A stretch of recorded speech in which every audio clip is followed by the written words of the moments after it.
Good evening friends, আমার নতুন একটি ভিডিওতে তোমাদের সবাইকে জানাই স্বাগত। আর এখন সন্ধ্যেবেলা বানাবো দই ফুচকা।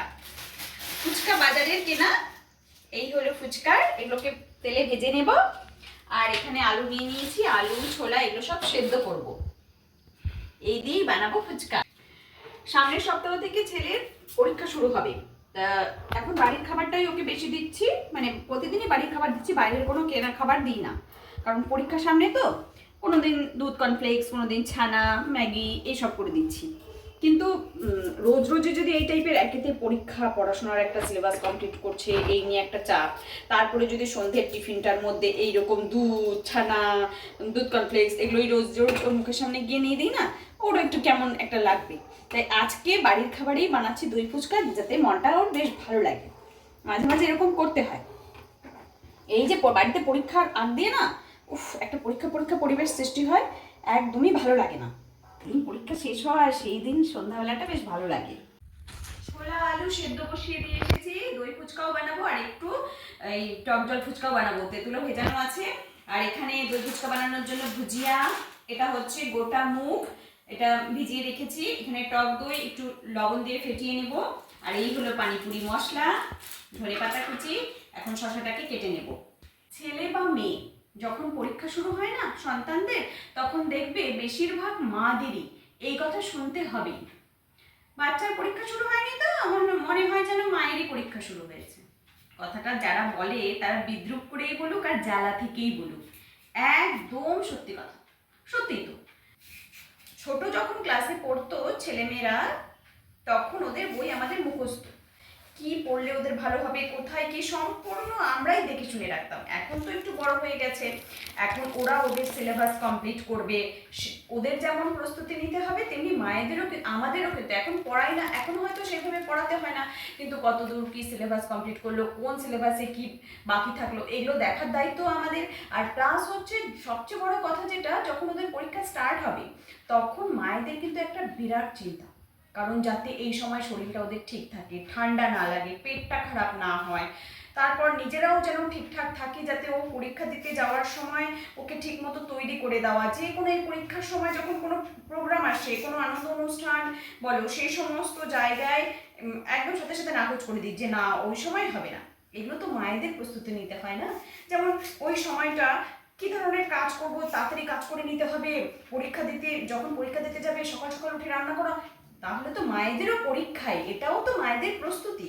ওই ধরনের কানাঘুষায় আই ডোন্ট কেয়ার, ওই ধরনের কানাঘুষাকে পাত্তা দিতে গেলে হয়ে গেছে। এখন করে নেবো শসাটা কুচি। ফুচকা ভেজে নিয়ে চলে এসেছি, এখন বানাবো দই ফুচকা, আর সাথে একটু টক জল ফুচকাও বানাবো। এখানে আলু ছোলা কাঁচা লঙ্কা সব নিয়ে নিয়েছি, এখন মাখবো। মাখা চাখা দেখাবো না, কারণ মাখা দেখতেও যেমন ভালো লাগে না, দেখাতে তো আরোই ভালো লাগে না। আমি বানিয়ে নিয়ে রেডি করে নিচ্ছি।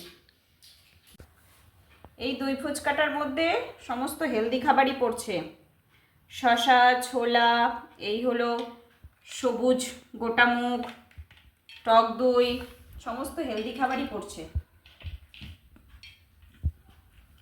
এর মধ্যে দিয়ে দেবো একটু ভুজিয়া, টক দই লবণ দিয়ে ফেটিয়ে নিলাম, এবার দিয়ে দিচ্ছি দই।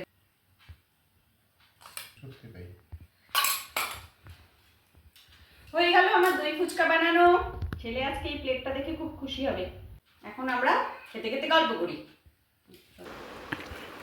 ছোলা আলু সেদ্ধ মাখা, দই মোটামুটি সব শেষ, শুধু দুটো ফুচকা বেঁচেছে আর একটু টক জল। বাড়িতে যে কোনো জিনিস বানিয়ে খেতে ভীষণই ভালো লাগে, কিন্তু খাওয়ার পরে যখন এত সব বাসন, এখন বাসনগুলো মেজে নিচ্ছি। খেতে ভালোই লাগলো, কিন্তু ওই টক জলে না, আর টক দইটা এত টক ছিল, তারপর তেঁতুলের টক জল, গোড়ার দাগটা যা অবস্থা খারাপ হয়ে গেল না, পুরো টক হয়ে গেল। এখন যদি মুড়ি খাই না, ওর বাবা কেমন একটা ফিল হবে না। এখন ফটাফট বাসনগুলো মেজে নিই, তারপরে যাবো এই ঘরে।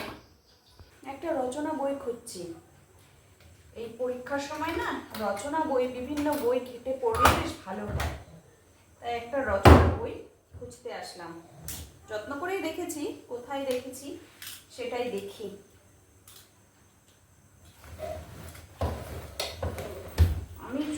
বইপত্র যেগুলো আর কি সবসময় দরকার না, সেগুলো এক জায়গায় ভরে রেখে দিই।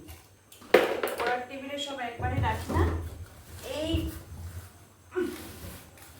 এটার মধ্যে প্রচুর বই আছে, এখানেই হয়তো পাবো রচনা বইটা। এটাকে খুঁজি।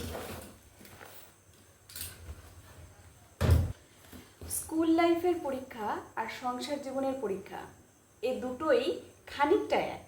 স্কুল লাইফের পরীক্ষায় পড়তে পারবে তো নম্বর পাবে, আর সংসার জীবনের পরীক্ষায় করতে পারবে তো নম্বর পাবে।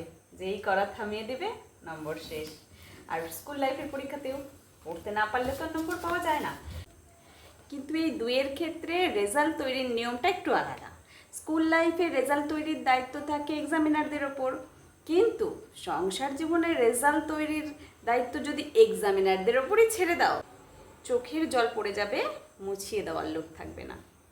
তাই এই ক্ষেত্রে রেজাল্টের দায়িত্বটা সবসময় নিজের উপরে নেওয়া উচিত। নিজেকে বোঝানো উচিত, পড়ে তো গেলাম, তার বিনিময়ে এটা পেলাম, এখন রেজাল্টটা আমি তৈরি করব। যে কিভাবে করব, বোঝাতে পারলাম?